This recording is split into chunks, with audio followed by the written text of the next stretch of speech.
يا ليلى وصلت على نبي، يا ليلى وصلت على نبي، اذكر الله وانت ماشي، يا ليلى وصلت. السلام عليكم، مرحبا من جديد في فيديو جديد في قناه خديجه المكناسيه. اذا الكونفيتور ديال هاد الكونفيتور زويون صوبتو جا معلك. باش تعرفوا الطريقه تابعوا الفيديو من الاول الى الاخير. عيد مبارك مسعود، تعيدوا تعاودوا بكل المتمنيات يا ربي. غنوجدوا نهار غادي نوجدوا الكونفيتور ديال الخوخ. دابا الموسم ديالو هو هذا. غادي نشوفوا الطريقه ديال تحضير الكونفيتور او المهم الكونفيتور ديال الخوخ. عندنا هنا كميه ديال الخوخ، وعندنا هنايا كميه ديال سنيده. بالنسبه للمقدار ديال سنيده اللي كنديرو في الخوخ في الفاكهه اللي غادي نصوبو بها الكونفيتور، دائما السكر كيكون ضعف الكميه ديال الخوخ. ولكن انا ما تنديرش هاد القاعده، ما كنعتمدهاش في الكونفيتور ديالي حيت ما تنبغيش يكون حلو. اذا عندي هاد الكميه تقريبا تكون كيلو ونص ديال الخوخ، وهنايا عندي غندير هاد الكميه ديال تقريبا تكون نص كيلو ديال سنيده.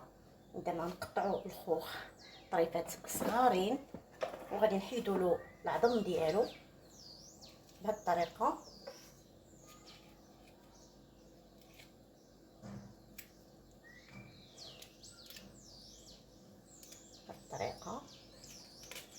غنسيرو حتى نحيدوا له كلشي العظم. اذا كنستمروا في التقطاع ديال الخوخ بهذه الطريقه هذه.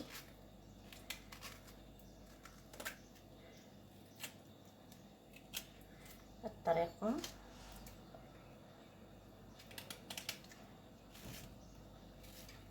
صافي كنصاوب نقطعو حتى تبقى غير النواه، لانه طايب ولاصق في النواه، ميمكنش النواه تزول بسهوله. اذا هكذا صافي كنقطعو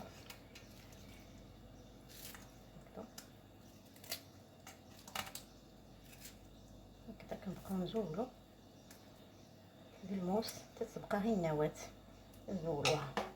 هذه هي النواه بقى فيها داكشي لاصق، ولكن ما عندنا نديرو. دابا الخوخ يلا في البدايه ديالو هذا الخوخ بيو بلدي. هنا عندنا في مدينه مكناس، عندنا في الجنانات كيجي في البدايه كيكون كيتباع، ماشي داك الخوخ الكبير، خوخ صغير هذا كي هذا المحصول هي ديال الجنانات اللي دايره في مدينه مكناس كيكون بيو.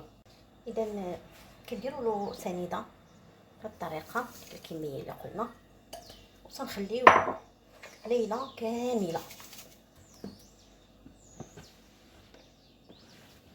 ليله كامله تنخليوه في هاد السنيده باش كيتشرب السنيده وكيولي بحال انجال. وعاد من بعد النهار التالي كنديرو فوق البوطه وانتم معايا. في اليوم الثاني انا شخصيا ما تنديرش هذا، ما تنديرش الحامض دابا، تنخليه يطيب مزيان حتى تيهبط مزيان، وعاد تنقطر قطرات ديال الحامض وكنخليه يتعلق. اذا هانتوما معايا حتى الاخير. البنات بعد ما طاب لنا الكونفيتور ديالنا ديال الخوخ بهذه الطريقه، ها هو ولا تبارك الله، ها هو الشيء باش ولا نبقاو نطيبو حتى ما تبقاش الكشكوشه ولا ديك البيضه مزيان. وإلا بغينا نغطيوه ونطحنوه بغينا يبقى بالطروفه، راه كنخليوه يتعلق وكيبقاو ديك الطريفات ديالو في الوسط ديالو كيجيو حتى هما زوينين. البنات تيجي بهذه الطريقه هكذا، ملي كيطيب كيولي بحال هكذايا، هكذا كيدير تك تك تك بحال هكذايا، ما كتبقى لا ديك الكشكوشه البيضاء لا والو. هذا كنعرفوه بانه طاب. شتي البنات، هو الشيء كيمعلق، كيبقى فيه لا ما لا والو، تيبقى هي ديك التعليكه. انا راه نورمالمون يمكن لي نطحنوه، ولكن فضلت انني نخليها كطريفات تيجي زوين وانت ماكله كتحسي بانك كتاكلي الكونفيتور ولي فخوي او ميم طون. صافي البنات، ملي برد غادي نشوفوه في التقديم كيفاش جا ان شاء الله.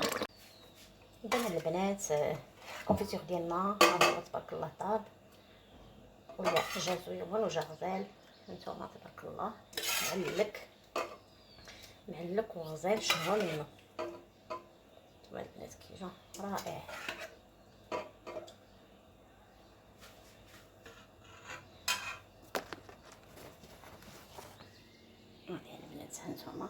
الدجاج تبارك الله صلاه على النبي رائع. خصو يجي معلك هكذا بهاد الطريقه البنات.